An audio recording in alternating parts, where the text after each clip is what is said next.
Bismillah, alhamdulillah, wa salatu wa salam ala rasulillah wa ba'd. Avec l'aide d'Allah tabaraka wa ta'ala, aujourd'hui, on va parler d'une très grande maladie qui a touché la Ummah. Cette maladie est la maladie de l'insouciance. L'insouciance. Combien sont nombreux les musulmans et les musulmanes qui ont oublié Allah subhanahu wa ta'ala, qui se sont détournés de la religion d'Allah tabaraka wa ta'ala. Allah ta'ala nous dit dans Surat Al-Anbiya: اقترب للناس حسابهم وهم في غفلة وهم في غفلة معرضون. L'échéance du règlement de leur compte approche pour les hommes, alors que dans leur insouciance, ils s'en détournent. Aucun rappel de révélation récente ne leur vient de leur Seigneur sans qu'ils ne l'entendent en s'amusant, leur cœur distrait. Et Allah tabaraka wa ta'ala dit également: وَأَنذِرْهُمْ يَوْمَ الْحَسْرَةِ وَأَنذِرْهُمْ يَوْمَ الْحَسْرَةِ إِذْ قُضِيَ الْأَمْرُ وَهُمْ فِي غَفْلَةٍ وَهُمْ لَا يُؤْمِنُونَ. Et avertis-les du jour du regret, quand tout sera réglé, alors qu'ils sont dans ce bas monde inattentifs, insouciants, et qu'ils ne croient pas. Et quand on regarde aujourd'hui, on s'aperçoit que malheureusement, un grand nombre de musulmans et de musulmanes, volontairement, ils se sont détournés de la religion d'Allah et ils sont insouciants. Ils sont insouciants. Ils n'ont plus aucune envie d'apprendre la religion, de lire le Coran, de venir à la mosquée, de se repentir, de revenir vers Allah. Mais par contre, ouvre-leur la porte des passions illicites, du loisir, du divertissement, de la perte de temps. Et tu verras que malheureusement, il y en a beaucoup qui ont plongé tête en avant dans al-ghafla, l'insouciance. Ahbab al-kiram, le diable, il va, comme on le dit, te cuisiner à petit feu. Te cuisiner à petit feu. C'est-à-dire que d'abord, il va t'emmener vers les petits péchés, puis les grands péchés, les innovations, etc. jusqu'à ce que tu tombes dans le kufr et le shirk wal-'iyadhu billah. Et Allah tabaraka wa ta'ala nous dit dans le Coran, أن تقول نفس يا حسرة على ما فرطت في جنب الله. Il nous dit, Allah subhanahu wa ta'ala, avant qu'une âme ne dise: malheur à moi pour mes manquements envers Allah, car j'ai été certes parmi les railleurs. Il y a des gens, malheureusement, c'est dans les derniers instants de leur vie qui vont dire ça. Malheur à moi pour mes manquements envers Allah subhanahu wa ta'ala. Taïb, rapidement, parlons concret. Aujourd'hui, si tu veux comprendre ce sujet qui est l'insouciance, sache que l'insouciance est celle qui fait plonger la personne dans les plaisirs de cette dunya, ses passions, et qui fait oublier aux serviteurs d'Allah l'au-delà. Et c'est la pire des choses, que tu en arrives à oublier ton Créateur, celui qui comptabilise toutes tes actions. Et voilà, le cœur durcit, les larmes ne coulent plus, la personne est inattentive au rappel qu'elle reçoit. Et Allah tabaraka wa ta'ala nous dit dans Surat Al-A'raf, Surat 7, verset 179. Écoutez attentivement ce verset, parce que Wallahi al-Azim, il est très fort. وَلَقَدْ ذَرَأْنَا لِجَهَنَّمَ كَثِيرًا مِنَ الْجِنِّ وَالْإِنسِ لَهُمْ قُلُوبٌ لَا يَفْقَهُونَ بِهَا وَلَهُمْ أَعْيُنٌ لَا يُبْصِرُونَ بِهَا وَلَهُمْ آذَانٌ لا يسمعون بها أولئك كالأنعام بل هم أضل أولئك هم الغافلون. Allah Ta'ala nous dit: nous avons destiné beaucoup de djinns et d'hommes pour l'enfer. Nous avons destiné beaucoup de djinns et d'hommes pour l'enfer. Leur description: ils ont des cœurs mais ne comprennent pas. On leur fait des rappels. Ils viennent à la mosquée le vendredi. En défilant sur YouTube, ils tombent sur une vidéo de rappel, ils cliquent dessus. Il n'en tire aucune leçon. On lui dit: reviens vers Allah mon frère, lâche le haram, ça paye pas, ça paye mal. Ils s'en moquent. Ils ont des cœurs mais ne comprennent pas. Ils ont des yeux mais ne voient pas. Ils ont des oreilles mais n'entendent pas. Écoute, ceux-là sont comme les bestiaux, comme les animaux. Allah Ta'ala il dit après, même plus égarés encore. Tels sont les insouciants. L'insouciant, il est plus égaré qu'un animal. Parce que l'animal, lui au moins, il adore Allah. L'animal, il adore Allah. Les animaux, ils se prosternent. Et il y a des humains, jusqu'à maintenant, ils ne se prosternent pas. Lève-toi pour le soubh. Akhi, c'est trop compliqué. Prie. Je bosse, tu veux que je prie comment? L'Isha, je suis trop KO mon frère. Viens à la mosquée, il fait froid dehors. Ou bien il y a un match, la Ligue des Champions. Ou bien je fais du sport. Il y a toujours quelque chose. Retenez une chose, c'est que celui qui veut, il se donne les moyens et il trouve les moyens. Et celui qui ne veut pas, il cherche des excuses. Et généralement, ceux qui ne veulent pas adorer Allah subhanahu wa ta'ala, ils sont toujours là quoi?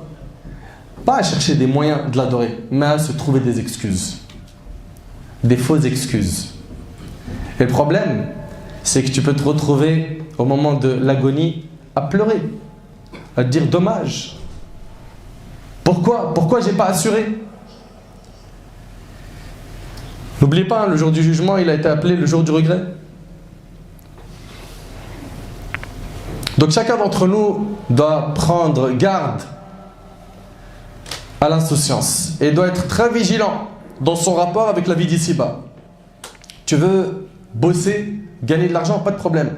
Mais attention à ce que cela ne t'aveugle pas au point où tu délaisses ton dîme.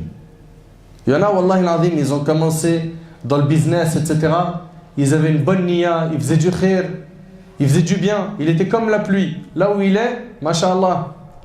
Et aujourd'hui, un petit peu d'argent, il vit un petit peu trop dans le confort et hop, ça y est, la religion, il la met de côté. La hawla wa la quwwata illa billah al-ali al-azim. Alors, ahbab al-kiram, comment reconnaître quelqu'un d'insouciant? Parce qu'il y a beaucoup de gens qui sont insouciants mais qui ne savent même pas qu'eux-mêmes ils sont insouciants. Il y en a, ils pensent, moi ça va, moi je suis pas insouciant, moi. Ce qu'il dit le frère, c'est vrai, c'est un bon rappel, je le ferai écouter à mes potes. Ça ne me touche pas. Ah là là là. Si tu penses ça, fais gaffe. Parce que le premier concerné, c'est toi et moi. Le premier concerné par l'insouciance, c'est toi et moi. Vous savez, Abdullah ibn Mas'ud radiyallahu anhu, il a dit Ma nadimtu ala shay'in nadami ala yawm gharabat shamsuhu naqasa fihi ajali wa lam yazdad fihi amali. Il dit la chose que je regrette le plus dans ma vie. Toi, c'est quoi la chose que tu regrettes le plus dans ta vie? C'est que tu n'as pas pu te marier avec une telle? C'est qu'un tel, tu voulais à fond, qui vient te demander ta main, puis après il a demandé une autre sœur? C'est quoi la chose que tu as le plus regretté? D'avoir perdu ton emploi? De ne pas avoir obtenu tel diplôme? Quelle est la chose que tu as le plus regretté? C'est que ton équipe favorite a perdu son match? Elle s'est mangé une raclée? C'est ça? Regarde, les compagnons du prophète sallallahu alayhi wa sallam, comment est-ce qu'ils étaient? Ibn Mas'ud radiyallahu anhu, ce grand compagnon, il dit la chose que je regrette le plus de ma vie, c'est de voir le soleil se coucher, signalant ainsi la fin d'une journée. Donc ce qu'il regrettait le plus, c'était quoi? C'était qu'un jour passe, que ces jours diminuent, sans que ses bonnes actions n'augmentent. Voilà ce qu'il regrettait. Et c'est la chose qu'il regrettait le plus quand un jour passait, c'est-à-dire qu'il s'approche de plus en plus de sa tombe et qu'il n'avait pas pu augmenter ses bonnes actions. C'est ce qu'on regrette, nous? Quand tu dors sans avoir ouvert le Coran, tu te sens mal ou il n'y a rien? Quand tu dors sans avoir fait de dhikr, sans avoir fait tes prières à l'heure, tu culpabilises? Tu fais les comptes avant de dormir ou il n'y a rien? Mon frère, t'es un petit peu dur quand même là. Allah il est miséricordieux, oui effectivement, mais il est aussi dur en châtiment. Ok? Mon objectif n'est pas de te faire désespérer de la miséricorde d'Allah, mais de te réveiller. Parce qu'il y en a, ils pensent que pour aller au paradis, il faut faire zéro effort. Zéro effort. Je vais en Thaïlande, dans les belles îles, je m'éclate, je loue des bécanes, je me fais mon kiff, et puis t'inquiète, j'ai un bon cœur, j'ai un bon fond. Oh, qu'est-ce qu'il est mignon. Smahli, hein, je suis obligé de te picoter un petit peu là, parce que tu es dans une bulle. Lève-toi, réveille-toi un peu de ton insouciance. Tu sais, pour le paradis, Tu la vois sahla comme ça. Aisée, facile, sans effort. Je m'allonge, je me couche, je dors, je mange, je bois, je regarde des films, je sors Netflix, ceci, cela, Facebook, Snapchat. Et la vie, elle est belle. Et le paradis, il va venir comme ça. Mais t'es sérieux? Juste une question. Est-ce que tes diplômes, ils viennent de la même manière? En restant comme ça, insouciant? Non. T'es obligé de bosser, de veiller la nuit, de boire du café, etc. pour atteindre tes objectifs. Pareil quand il s'agit du travail. Est-ce que vous restez à la maison comme ça, vous dites, il va tomber du ciel, t'inquiète, il y a quelqu'un qui va taper à ma porte, j'ai tellement des compétences de malade. Frère, j'ai un CV, n'importe quelle boîte souhaiterait m'avoir. Non, tu vas retrousser tes manches, tu vas y aller. Tu vas y aller pour obtenir un boulot, n'est-ce pas? Pour décrocher un emploi. Mais pour le paradis, bizarrement, ta politique est étrange. C'est quoi ça? Taïb, quelles sont les causes de l'insouciance? Là, je suis désolé, hein, ça va être un peu piquant, mais il n'y a pas le choix. Ok? Il n'y a pas le choix. Quelles sont les causes de l'insouciance? Pourquoi est-ce que les gens, aujourd'hui, ils se sont détournés de la religion, ils ont oublié Allah, ils ne veulent plus pratiquer din? Première cause, c'est toul al-amal, l'espoir de vivre longtemps. L'espoir de vivre longtemps les a touchés. Quand tu lui dis, mais réveille-toi, c'est chaud, regarde la vie que tu mènes. Il dit, frère, tranquille. Dans sa tête, il y a le temps. J'ai pas pris le train qui mène au paradis, je prendrai le prochain. Dans 10 ans, il y a le temps, frère. Le hajj, pas de problème, il y a le temps. Oh, Bchouali, qu'est-ce qui t'arrive? T'es là, tu me mets la pression, là, tu fais comme les muses difficiles, là. Donc, dans ta tête, t'as espoir de vivre longtemps. Mais combien de jeunes de notre âge et plus jeunes sont morts sans rien du tout? Crise cardiaque. Il ne s'est pas réveillé. Ou bien d'autres, ils se sont fait racketter un téléphone portable ou autre dans la rue et suite à des échanges de coups, il y en a un qui a perdu la vie. Ça arrive ou ça n'arrive pas? Des balles perdues. Dans mon quartier, il y a des gens qui n'y étaient pour rien dans les embrouilles de cité. Un scooter qui passe, il tire, il vise la mauvaise personne. T'es à l'abri de ça? T'es à l'abri de ça? Toi, l'ange de la mort, il est venu, il t'a dit, bon, Mahmoud, t'inquiète pas, moi je passerai quand tu auras 55 ans. Avant ça, cool, je passe pas. C'est ça? Il est venu, il t'a annoncé ta date de mort. Personne d'entre nous ne sait quand est-ce qu'il va quitter cette dunya. Personne. C'est pour cela qu'il faut être super vigilant. Le musulman sait qu'il peut mourir à n'importe quel moment. Tiens, d'ailleurs, une question. Si l'ange de la mort, il vient te voir, toi mon frère, ok? Et il te dit, le fajr prochain, c'est ton dernier. Je passe prendre ton âme au fajr prochain. Donc là, il est 20h. Ok? Il te reste quelques heures à vivre. Le temps qui va te rester là, qu'est-ce que tu vas faire? Est-ce que tu vas terminer ton jeu Zelda sur Switch? Non? Tu vas aller au cinéma pour regarder le dernier DBZ avant que tu meurs? Qu'est-ce que tu vas faire? Le temps qui te reste, mais je vous parle là, tu vas faire quoi? Vas-y. Je vais essayer de rattraper. Tu vas essayer de rattraper le retard, n'est-ce pas? Toi, tu ferais quoi? Pareil. Toi, mon frère?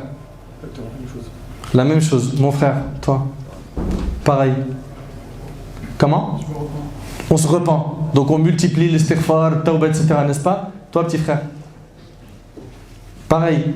Est-ce qu'il y en a parmi vous qui va dire, bon, il y a des soldes sur le net, hein, des achats en ligne qui sont croustillants, que je profite avant de quitter la dunya, que j'achète le dernier parfum, le dernier portable, tel vêtement. Est-ce que même cette vie d'ici-bas aura de la valeur à tes yeux pendant le laps de temps qui te reste à vivre? Non. Clairement. Oui ou non? Eh ben, t'as vu cet état d'esprit dans lequel t'es là, juste par l'imagination? J'aimerais, mon frère, ainsi que toi, ma soeur, que tu vives en permanence avec l'idée que l'ange de la mort peut passer à n'importe quel moment. Et t'as vu là, je te dis juste le fajr prochain, c'est-à-dire il nous reste une bonne dizaine d'heures, n'est-ce pas? T'es en panique, tu dis là, ça y est, il faut que... Eh frère, explique-moi, ainsi que toi ma soeur, t'as une garantie que l'ange de la mort, il te laisse vivre jusqu'à la fin de cette conférence? T'as une garantie? Qui a une garantie? Lève la main. Personne, n'est-ce pas? Donc le musulman, il doit garder en tête qu'il peut mourir à n'importe quel moment. Et le diable, il va tout faire pour te piéger sur ce point et te dire, il y a le temps. L'espoir de vivre longtemps en a égaré plus d'un. On a égaré plus d'un. Allah tabaraka ta'ala nous dit concernant le châtiment et le jour du jugement, innahum yarawnahu ba'ida wa narahu qariba. Dans Surat al-Ma'arij, Surat 70, versets 6 et 7, Allah ta'ala nous dit, il le voit bien loin en parlant du châtiment et le jour du jugement, alors que nous le voyons bien proche. Également, Allah tabaraka ta'ala nous dit, alam ya'nin alladhina amanu an takhsha'a qulubuhum li dhikrillah wa ma nazala min al-haqq. ولا يكونوا كالذين أوتوا الكتاب من قبل فطال عليهم الأمد فقست قلوبهم وكثير منهم فاسقون. Le moment n'est-il pas venu pour ceux qui ont cru que leur cœur s'humilie à l'évocation d'Allah? Pourquoi jusqu'à maintenant ton cœur il est plein de kibr, d'orgueil? Il ne s'est pas humilié pour Allah subhanahu wa ta'ala, pour son digne. Tu es dans l'insouciance, endormi que tu es. Que leur cœur s'humilie à l'évocation d'Allah et devant ce qui est descendu de la vérité, à savoir le Coran, et de ne point être pareil à ceux qui ont reçu le livre avant eux. Ceux-ci trouvèrent le temps assez long, il y a le temps, et leur cœur s'endurcir. Et beaucoup d'entre eux sont pervers. Wal'iyadu billah. Allah Ta'ala nous dit également concernant les insouciants, Dharhum ya'kulu wa yatamatta'u wa yulhihimul amal. Wallahi al-azim, si tu écoutes ce verset avec ton cœur, normalement ça va te réveiller. Allah Ta'ala il dit, laisse-les manger, jouir un temps et être distrait par l'espoir, car bientôt ils sauront. Bientôt tu vas savoir. Subhanallah, al-Hassan al-Basri rahimahullah, cet homme-là, Wallahi al-azim, il avait des paroles, elles sont impressionnantes. Ce grand savant parmi les tabi'in, il disait, Ma atala abdun al-amal illa asa al-amal. Subhanallah. Il dit, toute personne qui a des longs espoirs finit par accomplir des mauvaises actions. Toute personne qui a des longs espoirs finit par accomplir des mauvaises actions. Et certains parmi les sages disaient, Al-jahil ya'tamidu ala al-amal wal-aqil ya'tamidu ala al-amal. C'est beau pour ceux qui comprennent l'arabe. Il disait, l'ignorant est celui qui se base sur son espoir de vivre longtemps. Et le doué de raison est celui qui se base sur ses bonnes actions. Il ne blague pas avec les bonnes actions, il est sérieux. Et Abu Hamd al-Ghazali rahimahullah, il a dit, i'lam annahu idha tala al-amal haja minhu ashya'. Quand la personne a l'espoir de vivre longtemps, il y a des choses qui en découlent. Quand la personne a l'espoir de vivre longtemps, qu'est-ce qui en découle? 1. Tarku ta'a, le fait d'abandonner, de délaisser l'obéissance. 2. Al-kasal. Al-kasalu fiha, le fait d'être fainéant, paresseux. Et il ne veut plus pratiquer correctement. Wa tarku tawba, wa taswif lit tawba. Et le fait de délaisser le repentir et d'avoir du taswif. Vous savez c'est quoi le taswif? C'est le fait de remettre la bonne action à demain. Qu'est-ce qu'on en a un paquet? Prie, Inch'Allah, Ramadan prochain je m'y mets. Porte le hijab. Quand je me case, je me marie d'abord. Qui te dit que l'ange de la mort ne va pas passer avant? Mon frère, regarde ta vie. Tu es dans le haram, tu vis de haram, tu t'habites haram, tu bois du haram. Jusqu'à quand? Ça va venir, t'inquiète. Voilà, j'ai envie de fou. Qu'est-ce qui t'empêche? Ou bien nos petits jeunes là, malheureusement, qui n'ont pas trouvé d'autres modèles que les rappeurs et qui à H24, ils chantent des morceaux. Et il est vulgaire, mais violent. Tu lui dis, mais pourquoi? Il dit, tu sais quoi, wallah, j'aime pas ces paroles, mais si tu veux rentrer dans le game, t'as pas le choix. T'as pas le choix. Ouais, c'est vrai, t'es forcé. Non, je comprends, mesquine, t'as pas le choix. Ouais. C'est fou ce qu'on entend. Hein. Wallah, c'est fou.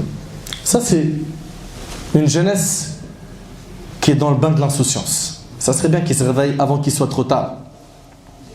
Et également, il nous dit aussi que la personne, quand elle est touchée par l'insouciance, qu'est-ce qui se passe? Elle fait tout pour ramasser les biens de ce bas monde. L'argent, l'argent, l'argent. Il n'y a que ça dans sa tête. Son cœur durcit. Cette personne oublie l'au-delà. Et il faut savoir aussi que le fait de remettre à demain, ça c'est une parmi les plus grandes armes qu'Iblis utilise contre le serviteur d'Allah. Remettre les bonnes actions à demain. Ouais, je vais le faire, t'inquiète, plus tard. Le prophète sallallahu alayhi wa sallam, il nous a dit Kun fi dunya ka'annaka gharib aw 'abid as-sabil. Sois dans cette vie comme un étranger ou quelqu'un de passage. Tu es ici comme un étranger dans cette vie. Tu es là pour une période très courte. Cette vie, elle va passer très rapidement. Et après, ce sera l'éternité pour toi au paradis ou le châtiment d'Allah. Allah alam, pour combien de temps? Certes, les croyants sortiront un jour de l'enfer, iront au paradis, mais t'acceptes, toi, l'idée d'être un certain temps en enfer? T'acceptes ça? Ahbab al-kiram, le prophète sallallahu alayhi wa sallam a dit, Ikhtanim khams qabla khams. Profite de 5 choses avant 5 choses. Et le hadith il est rapporté par le Hakim. Toi qui aimes profiter dans cette vie, toi qui aimes les bons moments, les bons temps, les bons plats, les beaux décors, toi qui aimes profiter, eh ben, n'oublie pas de profiter de 5 choses avant 5 choses. 1. Ta jeunesse avant ta vieillesse. T'es jeune, t'as de l'énergie, mets le paquet. Mets le paquet pour que la parole La ilaha illallah soit propagée autour de toi. Comme les compagnons radiyallahu anhum ont fait. Les Sahaba radwanullah alayhim, subhanallah, l'énergie qu'ils ont dépensée pour propager l'islam est impressionnante. Ils étaient jeunes. Ils étaient jeunes. Et ils ont fait énormément d'efforts. Et ils savaient qu'il y avait des risques. Et ce n'était pas des risques de passer sur BFM TV. Non, non. C'était pas de faire la une des journaux. Non, non. À l'époque, à Mecca, c'était Ataqtuluna rajulan ay yaqula rabbi Allah. Allez-vous tuer un homme parce qu'il dit mon Seigneur c'est Allah? Ils pouvaient être tués, perdre la vie. Vous imaginez? Et ils ont tenu. Et leur sacrifice a fait qu'aujourd'hui, 1400 ans plus tard, on dit Alhamdulillah, la ilaha illallah. Profite de ta jeunesse avant ta vieillesse. Profite également de ta santé avant ta maladie. Ça, c'est 2. Tu as la santé aujourd'hui, Allahumma barik, fais du bien. Propage le bien autour de toi. Commence déjà par faire du bien à ton âme en accomplissant ce qui est obligatoire et en t'écartant des interdits. 3. Profite de ta richesse avant ta pauvreté. Profite de ta richesse avant ta pauvreté. Allah Ta'ala, il t'a donné de l'argent. Et cet argent-là, tu peux le perdre. Aujourd'hui, tu es riche, demain, tu peux être pauvre. L'inverse. Aujourd'hui, tu es pauvre, demain, tu peux t'enrichir. Et l'argent, c'est une fitna. C'est une tentation. Il y en a plein, ils ont glissé quand la porte de l'argent a été ouverte. 4. Ton temps libre, profites-en avant d'être occupé. Et pour finir, ta vie avant ta mort. Voilà, profite de ces 5 choses avant les 5 choses que le prophète sallallahu alayhi wa sallam a annoncées, à savoir ta vieillesse, ta maladie, ta pauvreté, le fait que tu sois occupé et ta mort. Donc première raison qui a fait tomber les gens dans l'insouciance, c'est, je vous écoute, l'espoir de vivre longtemps. 2, l'amour qu'on a pour cette vie, la vie d'ici-bas, ad-dunya. Allah tabarak wa ta'ala nous dit Ya'lamuna zahiran min al-hayati ad-dunya wa hum 'an al-akhirati hum ghafilun. Ils connaissent un aspect de la vie présente tandis qu'ils sont, écoutez bien, insouciants. Insouciants vis-à-vis de l'au-delà. Surat Ar-Rum, Surat 30, verset 7.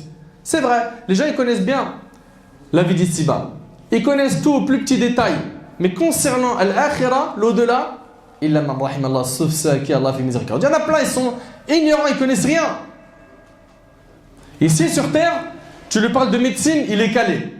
De voiture de mécanique, il connaît toutes les pièces. Tu lui parles de business, il est dedans. Tout n'importe quel sujet, tabarakallah, il a une culture G immense. Mais din, c'est même pas prier. C'est même pas faire les ablutions. La sœur, elle connaît rien des règles des menstrues. Savent même pas sortir leurs zakat. Connaissent rien de la religion. La hawla wa la quwwata illa billah al-ali al-azim. Le fait d'aimer cette dunya d'un amour aveugle rend la personne insouciante. Wal-'iyadhu billah. Le prophète sallallahu alayhi wa sallam, concernant ad-dunya, vous savez ce qu'il a dit dans le hadith d'Ibn Mas'ud rapporté par Tirmidhi? Le prophète sallallahu alayhi wa sallam s'est couché sur une natte. À son réveil, ses côtés portaient les traces de la natte. Vous suivez? Il n'avait pas un lit confortable comme ce qu'on a. Hein.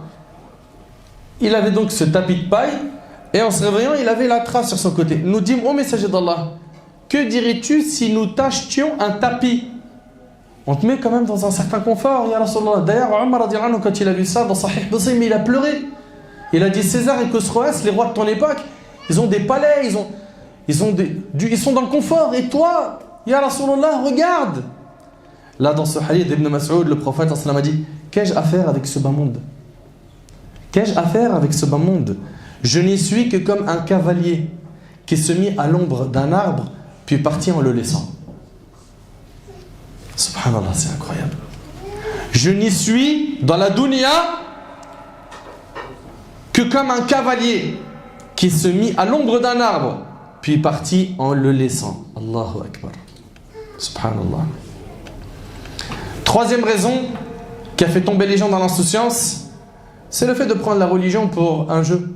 Ils ne prennent pas la religion pour quelque chose de sérieux. Din, de l'amusement.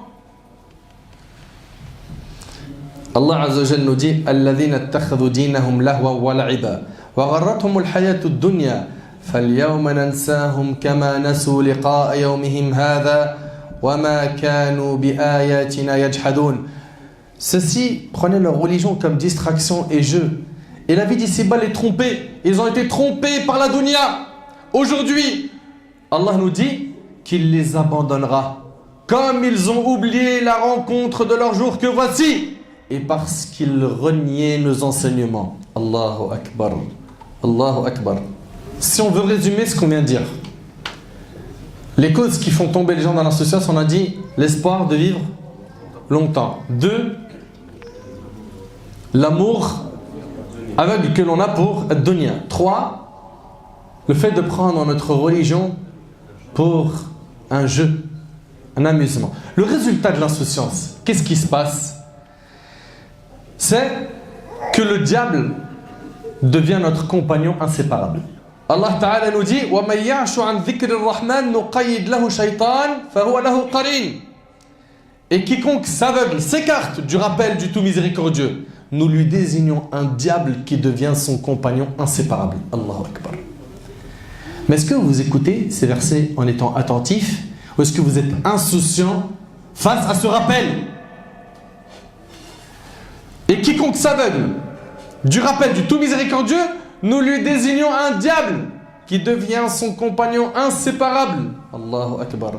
Ils, donc les diables, détournent certes les hommes du droit chemin, tandis que ceux-ci s'estiment être bien guidés. Lorsque cet homme vient à nous, il dira à son démon, hélas, que n'y a-t-il entre toi et moi la distance entre les deux orients, l'est et l'ouest? Quel mauvais compagnon que tu es! Il ne vous profitera point ce jour-là, du moment que vous avez été injuste, que vous soyez associés dans le châtiment. Taïb. Il faut savoir une chose, c'est que l'insouciance est une cause que les gens n'ont plus de motivation dans leur pratique religieuse. Ils n'ont plus de motivation. Ils n'ont plus de motivation. Ce sont des gens, pour eux le plus important c'est la vie d'ici-bas. Allah tabarak wa ta'ala nous dit Hatta idha ja'a ahaduhumul maut qala rabbi irji'un la'alli a'malu salihan fima tarakt kalla innaha kalimatun huwa qailuha wa min wara'ihim barzakhun ila yawmi yub'athun. Allah tabarak wa ta'ala nous dit puis quand la mort vient à l'un d'eux, il dit mon Seigneur, fais-moi revenir sur terre. Pourquoi? Afin que je fasse du bien dans ce que je délaissais. Ya Allah, j'ai pas assuré dans ma vie d'ici-bas. Fais-moi retourner sur terre. Fais-moi retourner sur terre. La réponse d'Allah, non. Allah refusera. Non. C'est simplement une parole qu'il dit. Derrière eux, cependant, il y a une barrière jusqu'au jour où ils seront ressuscités. Leur souffrance et leurs regrets seront immenses le jour du jugement. Quand ils verront qu'il y en a certains qui ont assuré, qui ont validé leur examen, qui ont eu leur livre de la main droite, qui ont traversé le pont au-dessus de l'enfer, et qui, ça y est, c'est fini. Pour eux, il n'y a plus qu'une seule étape, c'est l'attente devant la porte du paradis. D'autres, malheureusement, auront fait n'importe quoi. Et Allah tabarak wa ta'ala nous dit dans le Coran وَلَوْ تَرَى إِذِ الْمُجْرِمُونَ نَاكِسُوا رُؤُوسِهِمْ عِنْدَ رَبِّهِمْ رَبَّنَا أَبْصَرْنَا وَسَمِعْنَا فَارْجِعْنَا نَعْمَلْ صَالِحًا إِنَّا مُوقِنُونَ. Si tu voyais les criminels, dit Allah, comparaître tête basse devant leur Seigneur, qu'est-ce qu'ils vont dire? Notre Seigneur, nous avons vu et entendu. Ça y est, Allah. Maintenant, on croit fermement. Mais quand est-ce qu'ils disent ça? Quand c'est fini. Quand c'est trop tard. Nous avons vu et entendu, renvoie-nous donc afin que nous puissions faire du bien. Nous croyons maintenant avec certitude. Et regarde, Allah Ta'ala, il nous dit quoi? Si nous voulions, nous apporterions à chaque âme sa guidée. Mais la parole venant de moi doit être réalisée. J'emplirai l'enfer de djinns et d'hommes réunis. Goûtez donc pour avoir oublié la rencontre de votre jour que voici. Nous aussi, nous vous avons abandonné. Goûtez au châtiment éternel pour ce que vous faisiez. Qu'Allah nous en préserve. T'imagines, t'entends des paroles comme ça? De la part de qui? De ton Seigneur? Elle est passée où notre crainte d'Allah subhanahu wa ta'ala? Pourquoi les cœurs ils ont durci comme ça? Franchement, ça fait réfléchir. Allah al-Azim, ça fait réfléchir. Et oui, il y a des gens avant qu'une âme ne dise malheur à moi pour mes manquements envers Allah, car j'ai été certes parmi les railleurs, ou qu'elle ne dise si Allah m'avait guidé, j'aurais été certes parmi les pieux. Habibi fillah, mon bien-aimé en Allah, la guidée, elle se demande. Allah Ta'ala dit ya ibadi kullukum dal illa man hadaytum fastahduni ahdikum. Ô mes serviteurs, vous êtes tous dans l'égarement, excepté ceux que j'ai guidés. Demandez-moi la guider, je vous l'accorderai. Ils sont là, ils attendent qu'elle tombe du ciel. Mais tu peux attendre longtemps. Ça se demande la guider. Faut que tu fasses les causes, que tu bouges, que tu divorces avec Iblis qui est en train de te mener à ta perte.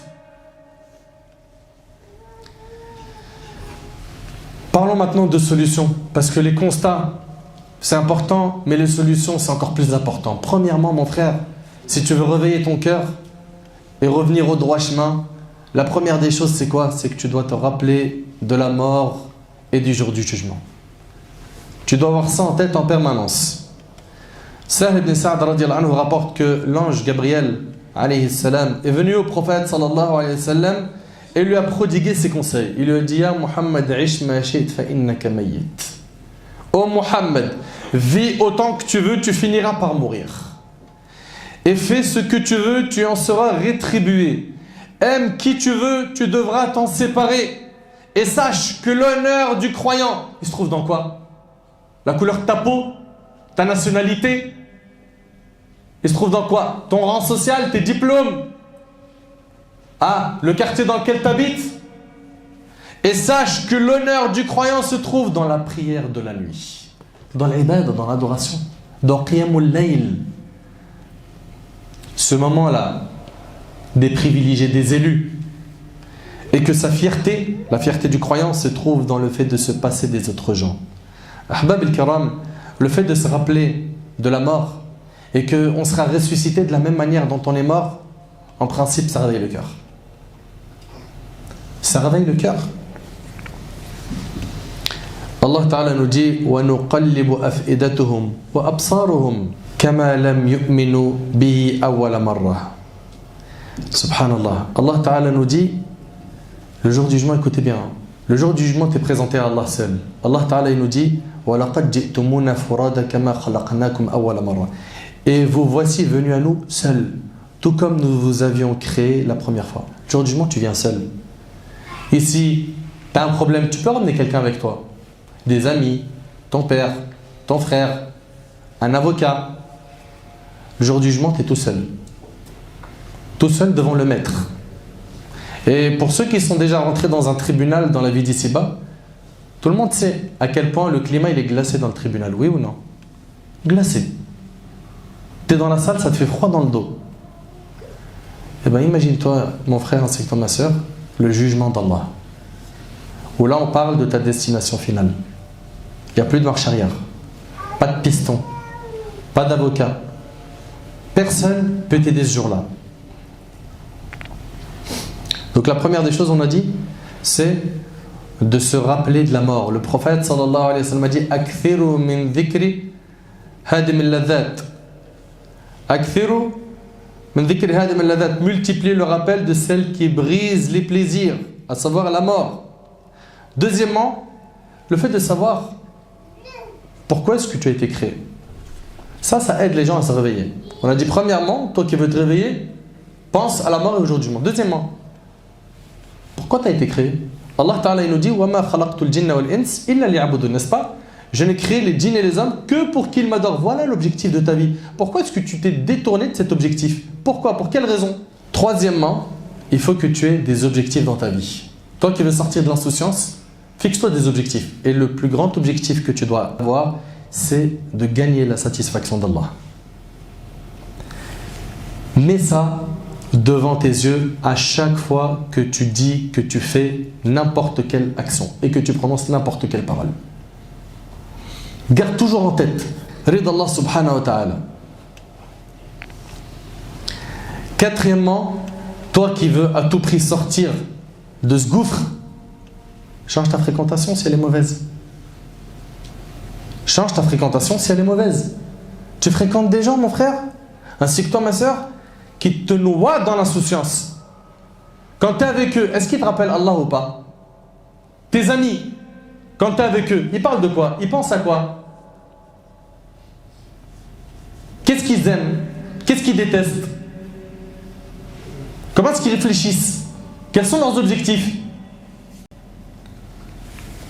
Et le prophète sallallahu alayhi wa sallam a dit Al-mar'u ala dini khalili falyanzur ahadukum man yukhalil.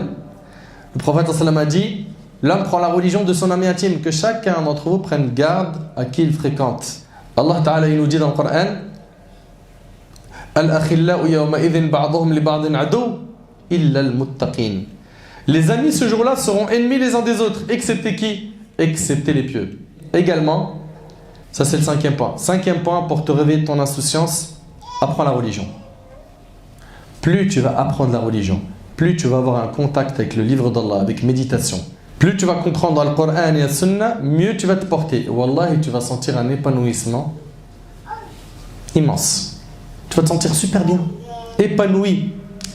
Et regardez ici ce que Ali ibn Abi Talib radiyallahu anhu a dit. Tes paroles, franchement, elles sont vraiment très très fortes. Ali ibn Abi Talib radiyallahu anhu prit la main d'un parmi nos ancêtres et l'amena dans un endroit désert.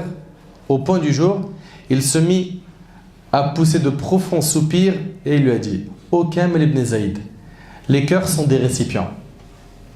Écoutez bien ce plan.